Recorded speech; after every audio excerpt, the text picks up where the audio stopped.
It was a quiet morning as Steve walked through the local village toward Elliot the blacksmith's shop to trade his wheat for emeralds. Steve had an abundance of wheat because his farm was thriving. Steve loved knowing his supply of wheat could provide him with all the necessities to survive Minecraft. "Are you going to use these emeralds to decorate your house?" asked Elliot the blacksmith. Steve smiled. "How did you know?" Steve really enjoyed using the emeralds to decorate the walls of his home. He loved the way the green blocks highlighted the gray stone walls. But he also knew that if he kept the emeralds, he could use them to trade with other villagers. "Thanks for the emeralds," he said. "I'll invite you over soon so you can see how they look." Steve waved goodbye. On the village street, Steve ran into his neighbor Adam. "Look at all those emeralds," Adam remarked. "Yes, I traded them for wheat." "Well, if you'd like to trade the emeralds, I have a lot of new potions." Adam opened up his chest to display bottles of potions. Adam was an alchemist who lived with his friend Thomas, an explorer. They were good neighbors to have when you were in trouble because Adam had so many useful potions and Thomas was skillful at fighting off creepers. Luckily, Steve hadn't needed their help yet. "No, thank you. I don't need any potions," said Steve. Adam wasn't going to take no for an answer. "Really? You don't want a potion of water breathing? If you get stuck in water, you can still breathe." "I'm never near water. It wouldn't come in handy," said Steve. "What about a splash potion of slowness? You can use that on your enemies. Do you have any in your inventory? You can really get hurt if someone attacks you, and it comes very handy for slowing them down." Steve thought about his inventory. He didn't have many potions, if any at all. He remembered battling a witch with his friends Henry, Max, and Lucy, and they had used potions to help them win the battle. The potions had been essential in fighting off the witch. Steve took out the emeralds. "Okay, Adam," he said. "I'll take the potion of slowness. I hear there's one that lasts 8 minutes.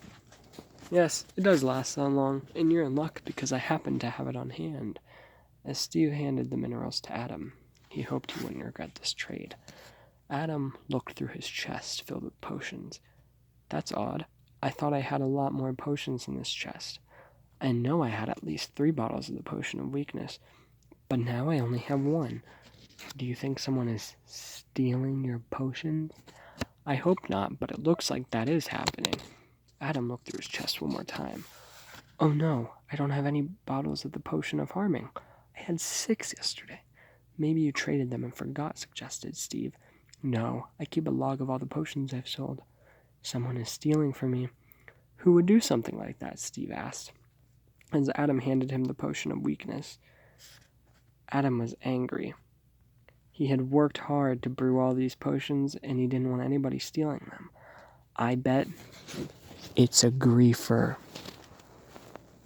he said. A griefer? Steve felt bad for Adam, and he was also worried about himself. If the griefer was attacking his neighbor, he could be next. "Yes, how else would the potions go missing?" asked Adam. Steve pointed to a piece of wool on the ground next to Adam's chest. "Look at that. Did you drop wool?" "No," said Adam as he picked up the wool and broke it in half. "That's odd." As Steve made his way through the grassy path, he thought about the griefer who had stolen Adam's potions. He wondered if he knew who the griefer was and why the person would steal. Boom! Steve heard a blast coming from the distance. Kaboom! There was a second blast. Steve sprinted. The sound came from the direction of his wheat farm. He raced towards his home. As he approached, he saw his ocelot, Snuggles, and heard her meowing, but he didn't see his dog, Rufus. "Rufus!" Steve called out, but Rufus didn't come. He called to Rufus again, but again Rufus didn't come. Steve was worried about his dog. He walked to his wheat farm and saw Rufus standing by a large crater. "Rufus!" Steve called out joyfully. As the dog approached, Steve was horrified to see an enormous crater behind him. Someone had blown a large hole on Steve's property. He stared at the hole, wondering who would have done this to him, but he was grateful that Rufus and Snuggles didn't get hurt in the explosion. It took a moment for Steve to realize his wheat farm had been destroyed. All his hard work was ruined in one blast. He couldn't imagine how much TNT someone must have used to blow up his wheat farm. Nervously, Steve entered his home slowly, looking for TNT in every corner. He was glad his home was okay, but was heartbroken over the loss of his wheat farm. Without his wheat farm, Steve didn't have any resources to trade. He was annoyed that he had just traded his last few emeralds for a potion he might never use. Steve knew he had to rebuild the wheat farm, but he didn't have seeds. He needed help. He would have to take the last few emeralds decorating his living room and trade them for resources. He had so many questions. He wanted to find this griefer and ask him why he had destroyed an innocent man's wheat farm. He looked out at the field where his sheep usually grazed and realized they were all missing. Luckily, his cows and pigs were still happily walking about the grassy field. Steve inspected the rest of the house. He made his way through each room, and everything seemed fine. At least Snuggles and Rufus are still safe, and I have a house. I can always rebuild the wheat farm, he said to himself. Steve wanted to seek revenge on the griefer. He sprinted to his bedroom to get his beloved enchanted diamond sword from his chest. He wanted to suit up in armor and search for the griefer. As he entered his bedroom, he noticed the chest was open.